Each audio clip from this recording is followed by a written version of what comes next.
Now I'm going to review Shang-Chi and the Legend of the Ten Rings, and I'm going to try to keep this as spoiler-free as possible. You've probably seen some of the trailers. The hype for this movie has been real, and it has been a long time. It was supposed to come out last year, and so everybody's been in this crazy waiting game to get it out there and to see it.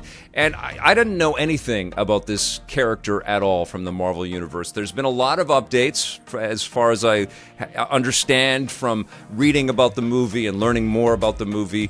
It was based on Marvel's fascination, the world's fascination, with the Kung Fu films of the 70s. This was the comic book adaptation of that, creating a superhero from that kind of a universe.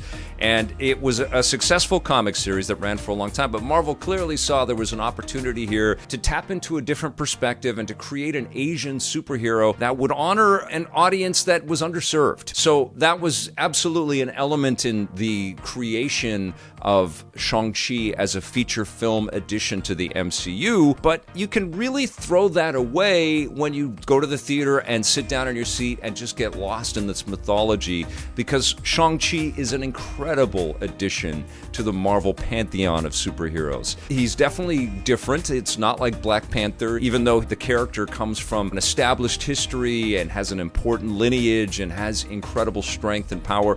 And one thing that we learned from the film is that not all of it is a huge mystery to Shang-Chi, or Sean, as he is called in his Americanized interpretation, played by Simu Liu perfectly. There is an awareness. He knows that there was a path for him and a destiny for him, and he has these innate abilities. That's why when we see those little clips in the trailer of him fighting so well on the bus, and it's a shock to his buddy Katie, played by Awkwafina, it's not a shock to Sean. He knows he's capable. So it was really fun to kind of see the unveiling, and for Simu Liu to kind of dig into the fact that, listen, I haven't been completely honest with you. I really, really enjoyed those moments. And so we get to see that Shang-Chi has this really cool backstory and has been training, has all of these different abilities built into him. And the fight sequences are just so freaking thrilling. But I honestly felt like what was the most thrilling about this film, and it's truly an origin tale. This is about a hero becoming a hero, assuming a mantle, assuming the responsibility. But I loved the backstory. I loved the sense of family that's crafted and the sense of friendship that's crafted. I honestly could have just watched that film because the performers are so good. And even though it's set in San Francisco with a lot of familiar touchstones and elements, you know, Sean and Katie, Simu Liu and Awkwafina play valets at a hotel, and they love their jobs, you know, like they see the stress around in people's faces, and they, you know, get handed keys to expensive cars, and they see that there's a lot of people that are unhappy and even the money and the lives that they have, and they are very happy as buds. They go out for karaoke, they hang out with their other friends who are always judging them, but they are innately happy in their lives and with each other, and that is so infectious to see. And the other element that's so infectious to see in this movie is their sense of connection to the people around them, to their families, you know, when we go to their home life. And it's this mix of Chinese and English and traditional aspects of Chinese culture interwoven with the Americana that we're so familiar with in movies these days and superhero movies. It's like an embrace, you know? It's like this world that we don't see enough of, because let's be honest, we don't see enough of Asian culture in big Hollywood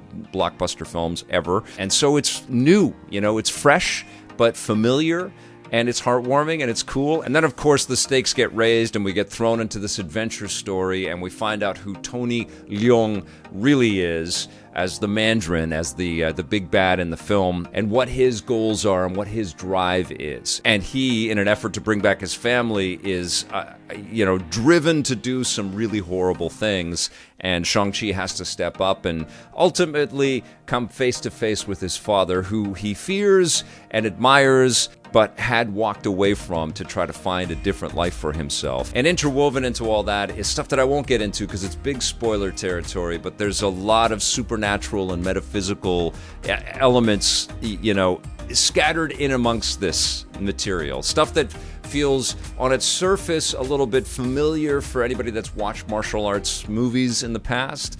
And then everything gets ratcheted up Marvel style with these other elements and other cool cameos and characters that are legitimately surprising. And it's a feast for the eyes. Like, it's all wonderful and beautiful. And then you couple that with these expertly choreographed fight sequences and action sequences, and everybody is so good at what they're doing on screen. And Simu Liu actually moves with the grace and the kind of sense of comedic chops of Jackie Chan. It's an incredible thing to see, you know, even in the sort of first glimpse of his ability on that bus fight, it's just like, wow, this guy is really electric. It's fantastic. And it's not just a fight for fight's sake. There's a lot of really cool character embellishment in the middle of all of these fights. And that escalates as Shang-Chi kind of comes into his own, and we get a sense of the full power of the character.